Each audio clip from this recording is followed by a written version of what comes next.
কিয়ামতের কঠিন ময়দান এমন একটা ময়দান, সূর্যটা মাথার অর্ধ হাত উপরে থাকবে, নিচের জমিন তামা, সকল মানুষগুলো উলঙ্গ অবস্থায় থাকবে। উম্মাহাতুল মুমিনিন হযরত আয়েশা সিদ্দিকা রাদিয়াল্লাহু তাআলা আনহা বলেন, ইয়া রাসূলুল্লাহ, ওগো নবীজি, तमाम পৃথিবীর নারী পুরুষ একের সামনে অপরে উলঙ্গ অবস্থায় দাঁড়াবে। নবী গো, লোকজন কি আমাদেরকে দেখবে না? আমাদের কি লজ্জা শরম হবে না? আল্লাহর নবী বলেছেন, ও আয়েশা, হাসরের ময়দানের ভয়াবহ পরিস্থিতিটা এমন হবে যে ভয়াবহতার কারণে মানুষগুলো যে হা করে উপরের দিকে তাকাবে, 50,000 বছর পর্যন্ত নিচের দিকে তাকানোর সাহস পাবে না। এ মুসলমান, হাসরের ময়দান এমন একটা ভয়াবহ ময়দান। হযরতে আদম আলাইহিস সালাম বলবেন, আল্লাহ, দুনিয়ার জমিনে আমি আমার হাওয়ার জন্য 350 বছর কান্নাকাটি করেছি। আজকে হাসরের ময়দানে আমি আমার বিবি হাওয়ার চিন্তা করি না। নফসি, আমাকে বাঁচাও, আমাকে বাঁচাও। হযরত নূহ আলাইহিস সালাম বলবেন, আল্লাহ, দুনিয়ার জমিনে আমি আমার সন্তানের জন্য কেঁদেছি। আজকে হাসরের ময়দানে আমি আমার সন্তানের চিন্তা করি না, আমাকে বাঁচাও। হযরতে ইব্রাহিম আলাইহিস সালাম বলবেন, ওগো রব্বুল আলামিন, আজ দুনিয়ার জমিনে আমার বাবার জন্য কেঁদে কেঁদে দোয়া করেছি। আজকে হাসরের ময়দানে আমি আমার বাবার চিন্তা করি না, আমাকে বাঁচাও। হযরতে মূসা আলাইহিস সালাম বলবেন, আল্লাহ, দুনিয়ার জমিনে আমার ভাই হারুনের জন্য কেঁদেছি।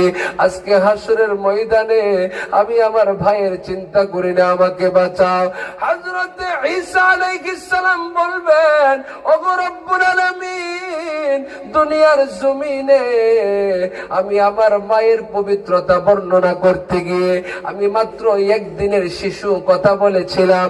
আজকে হাসরের ময়দানে আমি আমার মা মারিয়ামের চিন্তা করি না, আমাকে বাঁচাও, আমাকে বাঁচাও। শুধুমাত্র একজন, আমার আপনার নবী, বিশ্ব নবী রাহমাতুল লিল আলামিন কাঁদবেন আর বলবেন, আল্লাহ, আমার উম্মতকে বাঁচাও, আল্লাহ, আমার উম্মতকে বাঁচাও। সুবহানাল্লাহ বলেন। এ মুসলমান, আম্মা জান আয়েশা বলেন, ইয়া রাসূলুল্লাহ, ওগো নবীজি,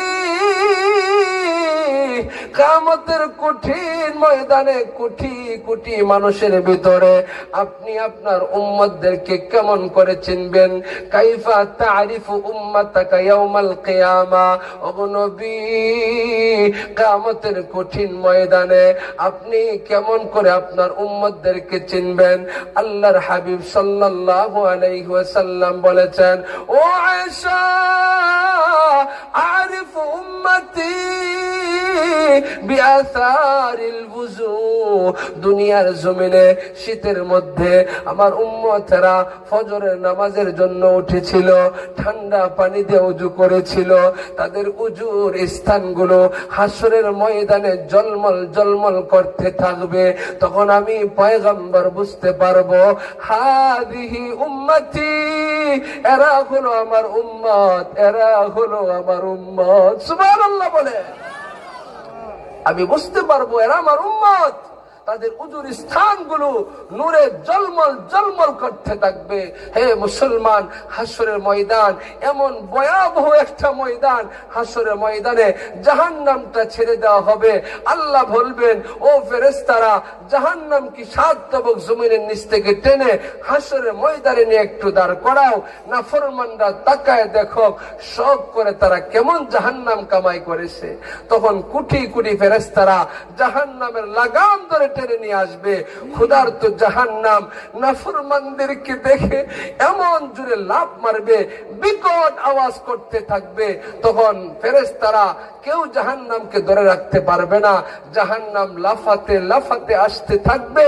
তখন আল্লাহর নবী সেজদায় পড়ে যাবে, আল্লাহ জাহান্নামকে একটু থামাও, জাহান্নামকে একটু থামাও। তখন আমার আপনার নবী, বিশ্ব নবী রাহমাতুল লিল আলামিন সেজদায় পড়ে আল্লাহর কাছে যখন কান্নাকাটি শুরু করে দিবে, তখন আল্লাহ তাআলা ডেকে ডেকে বলবেন, হাবিব আর কাঁদবেন না, আপনার কান্না আমি আল্লাহ সহ্য করতে পারি না। নবী গো ইরফা রাসাক, ওগো নবী আপনি আপনার মাথা মুবারক উঠান। আল্লাহর নবী মাথা মুবারক উঠাইবেন, তখন আল্লাহ তাআলা নবীজির হাতে এক মুষ্টি পানি দিবেন। হাবিব এই পানিটুকু আপনি জাহান্নামের দিকে নিক্ষেপ করেন। আমার আপনার নবী সামনে গিয়ে যখন জাহান্নামের দিকে পানিটা নিক্ষেপ করবেন, এমনি জাহান্নাম পিছনে দৌড়ে চলে যাবে। আল্লাহর নবী বলবেন, আল্লাহ যে জাহান্নামকে কোটি কোটি ফেরেশতারা ধরে রাখতে পারে নাই, যে জাহান্নামকে সমুদ্রের পানি দিয়ে নিবানো সম্ভব নয়, যে জাহান্নামকে প্রশান্ত মহাসাগরের পানি দিয়ে নিবানো সম্ভব না, এটা এমন কোন কুদরতি পানি? এটা কি হাউজে কাউসারের পানি? না, এটা হাউজে কাউসারের পানি না। তাহলে এটা কি জমজমের পানি? না, এটা জমজমের পানি না। তাহলে এটা কিসের পানি? আল্লাহ রাব্বুল আলামিন বলবেন, হাবিব এটা হলো আপনার গুনাহগার উম্মতের চোখের পানি।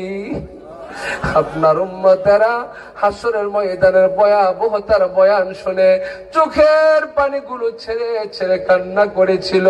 আমি আল্লাহর কাছে তওবা করেছিল, আমি আল্লাহ তাদের চোখের পানিগুলোকে হেফাজত করে রেখে দিয়েছিলাম।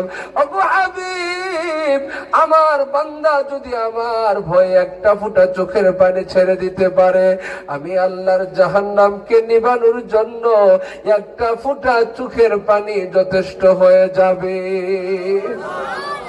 এ মুসলমান, হাসরের ময়দানে আপনার মা আপনাকে চিনবে না, আপনার বাবা আপনাকে চিনবে না, আপনার ভাই আপনাকে চিনবে না। ইয়াউমা ইয়াফিরুল মারউ মিন আখিহি ওয়া উম্মিহি ওয়া আবিহি ওয়া সাহিবাতিহি ওয়া বানি। কিয়ামতের কঠিন ময়দানে মা তার সন্তান থেকে পলায়ন করবে, বাবা পলায়ন করবে, ভাই ভাই থেকে পলায়ন করবে, সন্তান পলায়ন করবে। কিসের ভয়ে? যদি একটা নেকি নিয়ে যাই, আমার বিপদের সময় কি অবস্থা হবে? এ মুসলমান, হাসরের ময়দানে পিতা পুত্রের অবস্থা কেমন হবে? আল্লাহর নবী হাদিসের মধ্যে বলেন, একজন পিতা একটা নেকির অভাবে জাহান্নামে যাওয়া সাব্যস্ত হবে। তখন আল্লাহ বলবেন, তোমার একটা নেকি কম, তোমাকে জাহান্নামে যেতে হবে। তখন সে বলবে, আল্লাহ দুনিয়ার জমিনে আমার অনেক আপনজন ছিল, আমাকে একটু সময় দাও, হাসরের ময়দান তালাশ করে দেখি একটা নেকি সংগ্রহ করতে পারি কিনা। আল্লাহ বলবেন, যা তোকে সুযোগ দিলাম। শাসনের ময়দান তালাশ করবে, হঠাৎ তার বাবাকে পেয়ে যাবে। বাবা, দুনিয়ার জমিনে না খেয়ে আমাকে খাইয়াছিলা, নিজে না পড়ে আমাকে পড়িয়েছিলা, আজকে হাসরের ময়দানে বিপদে পড়ে গেছি। বাবা গো, তোমার নেকি সমূহ থেকে আমাকে একটা নেকি দিয়ে সাহায্য করো, আমি যেন আল্লাহর তৈরি জান্নাতে চলে যেতে পারি। তখন বাবা বলবে, তুমি কে? তোমাকে আমি চিনি না। হাসরের ময়দানে সন্তানের কথা ভুলে যাবে, সন্তান ও বাবার কথা ভুলে যাবে, ভাই ভাইয়ের কথা ভুলে যাবে। আজকে সেই সন্তানের জন্য হালাল হারামের চিন্তা করেন না, সুদের ব্যবসা করেন, ঘুষের ব্যবসা করেন, ঘুষ খান, সুদ খান। অথচ হাসরের ময়দানে আপনার সন্তান, আপনার বিবি আপনাকে চিনবে না। কথা বলেন ঠিক কিনা?